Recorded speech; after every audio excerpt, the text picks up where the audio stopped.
All right, so I know that in the last video I went off sort of on politics and things, but I'm going to get back to what incarnations need to be thinking about, what they need to be doing.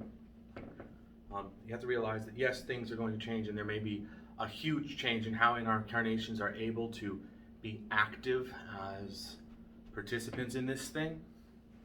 It may be that it goes the route that you have to start writing things by hand. But I'm not going to accept that as the only option. I'm going to attempt to set things up so that we can continue to work in the same way that we have. Now, this situation in the storyline here is that, as I mentioned in some other videos, when the temple falls, that means the way we're doing things now changes and falls. The way we have always done it is the conversations were the group would write into a particular god and get a response. And this is how the situations were played out. This is how everything went and how the whole play of everything went. Things have changed. I mean, I do have access to videos now, and that may be the best way to get this type of information out there now.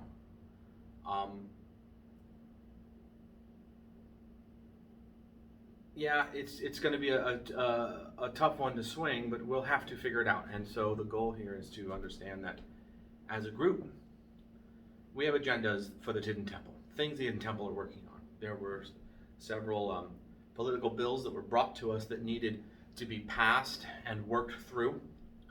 We were successful. We had one go through Congress and through the House, and now it's headed towards the President. With the help of all of us, I'm hoping that it'll continue to be spurred and encourage the President to sign off on it. Likely it will. It's very unlikely he's going to veto this bill. But again, people do things that you could never foresee them actually doing.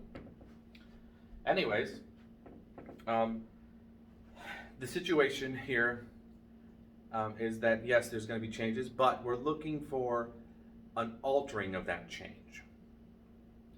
If we can find a way to secure negotiations to fix things in the long run for the temple to continue, or for us to continue to use cell phones and things like this as our medium to contact the gods, then yes, I am working towards that. However, that's all after the 21st.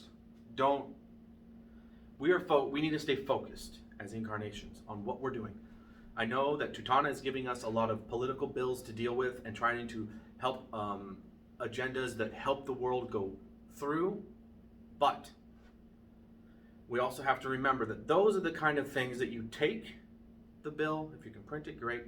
If not, you write down the bill number, put it on your altar, and have that always there as just something that you are working towards in the long term, and watch the progression of it as it goes, with the hope that our spellcasting, our prayers, our psalms, our work with the gods will progress it forward.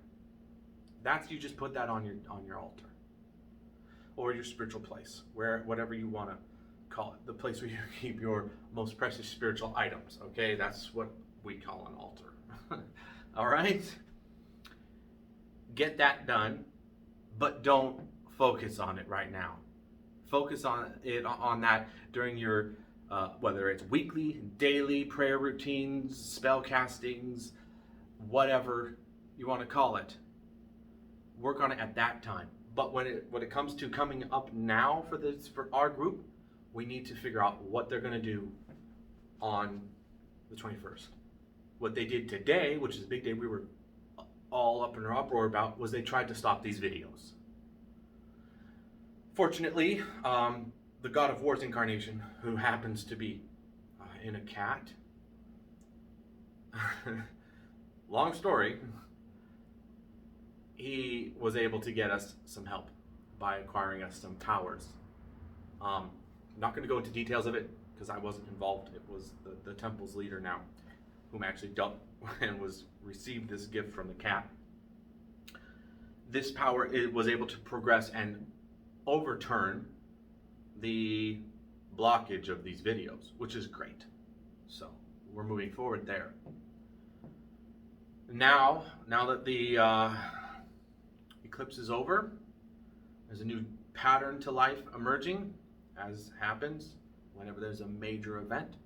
And the new pattern is trying to figure out the 21st. And Tutana's forecaster is going to get back with me tonight on his predictions on what is going to happen on the 21st. Who is going to attack us, how, what he knows, everything is going to be brought to our attention. So I'll be making another video about this probably either tonight or tomorrow morning, depending on how late it is. This, where I'm filming, is quite a ways from the house, and I don't want to walk up here in the middle of the night, but I may make a quick, less, presentational video to give an update if I have to. And then, again, I will be starting recording of daily life, so everybody can see what's happening. It may be a little bit, may wait till after, I'm not sure if I'll wait till after the holidays. When you have children around all the time, because, winter break and stuff, it becomes harder to film things. And we have children that have some disabilities, some on the autistic spectrum, some severe. And so I'll probably record, and I might edit those ones a little bit to cut out things so it's not so distracting. My original thing was to try and edit as little as possible. That's why these videos, I don't edit them. I make a flow through. And most people may not like that, but I just make a flow through here, and I stop the recording when it hits around 10 minutes long, because I want this to be as real as it's gonna be and as close to everyday life as it's gonna be. So when I start recording the interior of the house, obviously you're not gonna watch all 8 hours or more than 8 hours if I record all day, which I'm not going to. I plan on setting the cameras up, and before I start spiritual things, hitting the record. Or if something happens, like we get a letter from a mystic being, he throws it at us, I will start the recording process so you can be involved in the continuation of the whatever conversations. Like this morning we had letters brought to us from Lily, which it spurred me to think about this because we had just gotten up and the letters were dropped, and she basically was just saying hi, that she's back, but she has to go again. And she just wanted to let us know that the vase of Hera is available tonight. It's the closest it will be, so it won't take a lot of powers to acquire it. So that'll be something I'll record. But it spurred me to think, well, after the first letter, what I should have done, I felt that there was no point in continuing to record or to start recording because you missed the first one. Reality is, I think you're always going to miss the first one unless it's by chance it actually happens. But once it happens, I will start recording so everybody knows. Anyways, back to incarnations. A quick sum up. Things are changing, yes, but don't take it as you're losing the connection that you had, because we might be able to find different ways around it, and we will all work towards that. But our focus right now, despite all the information that comes at us right now from Tutana, from this knowledge of things, this coming week is not about those things. This coming week is about what's going to happen on the 21st. And be ready for tonight, because that's when we're getting the information. Whether it's tonight or tomorrow morning, depends on how urgent. If it's something very simple that I'm postponed and they can't tell me what it is tonight, I'm not going to set a video up for that. I might text people saying we won't have anything till tomorrow, whatever it is. But expect either tonight or tomorrow. That's what we're going to be working on, and that's what we're going to be focused on. So good luck, especially the incarnations that are actually working on this, and I will keep you viewers involved. Everyone is going to be involved from now on, and that's just how it works. So, well, just wait for more.